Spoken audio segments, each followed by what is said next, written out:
আপনাদের স্বাগত জানাই আমি আমার কথা শুনবার জন্য। যেখানে যাই, যার সঙ্গে দেখা হয়, সবাই আমাকে একটাই প্রশ্ন করেন এবং মনে হয় যে এই 17-18-20 কোটি মানুষের দেশে আমি একা এই বিষয়ে।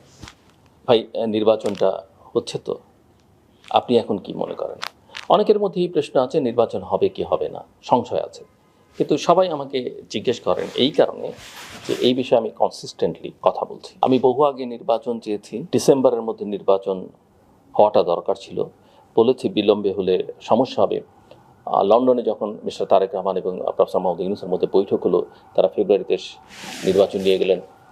আমি তখন থেকে বলছি যে আমার কাছে সেটা খুব ভালো মনে হয়নি এবং আমার কাছে মনে হয়েছে যে বিএনপির চেয়ারম্যান এখন, তখনকার ভারপ্রাপ্ত চেয়ারম্যান তারেক রহমান ভালনারেবল। আমি কি সেখান থেকে সরে যাচ্ছি?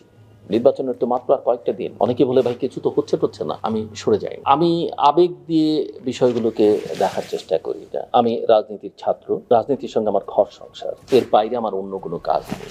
আমি জাতীয় আন্তর্জাতিক রাজনীতির খোঁজ খবর রাখার চেষ্টা করি, বিশ্লেষণ করবার চেষ্টা করি এবং সেই সব কারণে, এবং আমার যেহেতু কোনো স্বার্থ নেই, অনেকে যেটা নিজে করতে চান, নিজে হতে চান, তার অনুকূলই সব চিন্তা করেন, বাইরে আউট অফ দ্য বক্স চিন্তা করতে পারেন। ঘটনা ঘটতে খুব বেশি প্রতিদিন ঘটতে হয় না। আপনাদের কয়েকদিন আগের কথাই তো, এক ওসমান হাদির মৃত্যুকে কেন্দ্র করে কি ঘটলো বাংলাদেশে, এরকম কটা ঘটনা আপনি হজম করতে পারবেন। আর যদি মনে করেন যা হয়, যত মানুষ মারা যায়, কফিনের মিছিল হোক, আমরা আমাদের লক্ষ্যে পৌঁছতে পারবেন কিনা আমার এখন সংশয় আছে।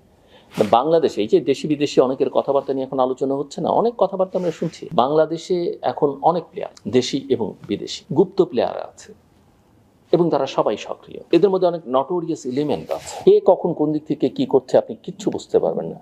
কোনটা জামাত, কোনটা বিএনপির বিদ্রোহী, আর কোনটা আওয়ামী লীগ, পতিত আওয়ামী লীগ, কিচ্ছু বুঝতে পারবেন না। ঘটনা ঘটায় একজন, নাম হয় আরেকজনের, ঘটাবে একজন, সামনে আনা হবে আরেকজনকে। আমি আসলে এখন পর্যন্ত আজ 12ই ফেব্রুয়ারি নির্বাচনটা দেখি। তবে রাজনীতিতে, সমাজ বিজ্ঞানে ওই পিওর ম্যাথমেটিক্সের মতো 2+2 4 হবে, এটা সবসময় হয় না। হ্যাঁ, অনেকেই আমাকে এখনো বলেন, এই তোমার প্রেডিকশন ভুল হয়ে গেলে তুমি তো ক্যারিয়ার শেষ।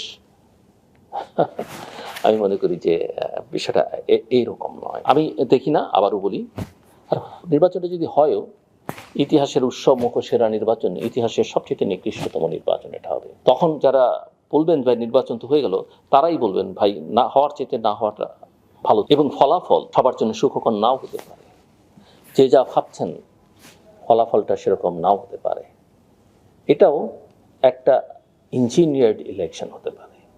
আমার আশঙ্কা যদি হয়, শেষ পর্যন্ত যদি ইলেকশনটাকে বের করে নিয়ে যাওয়া যায়, তাহলে ফলাফলটা সেরকম হবে। তারপরে কি হবে, কে কাকে সামলাবে, কে জামাতকে সামলাবে, কে বিএনপিকে সামলাবে, কে আওয়ামী লীগকে সামলাবে, সেটা পরে দেখা যাবে। এবং বাংলাদেশের রাজনৈতিক অঙ্গনের অস্থিতিশীলতা আরও বাড়বে এবং সেটা বাংলাদেশের নিরাপত্তা সংকটকে আরো গভীর করে তুলবে। একটা দেশ, যেই দেশের জনসংখ্যার সিংহভাগ নারী, যেই দেশে পুরুষ আর নারী ভোটার প্রায় সমান, নারীর অংশগ্রহণ কোথায় আছে? একদম নাই। জাতীয় ঐকমত্য করা হলো, কমিশন হলো, নারীর অংশগ্রহণ দেখেছেন? নাই। বাদ দেন, দিলাম বাদ, নারীরা এমনিতেই সফট, সহনশীল, অনেক ত্যাগ স্বীকার করতে চান। বাংলাদেশে যে এই যে বিভিন্ন আরো কতগুলো ধর্মের মানুষ আছে, হিন্দু, বৌদ্ধ, খ্রিস্টান, অন্য ভাষায় কথা বলা মানুষ আছে, আদিবাসী না বলতে চান, তারা নিজেরা বলতে চায়, আপনি তাও বলতে দেবেন না। আমি সেই প্রসঙ্গ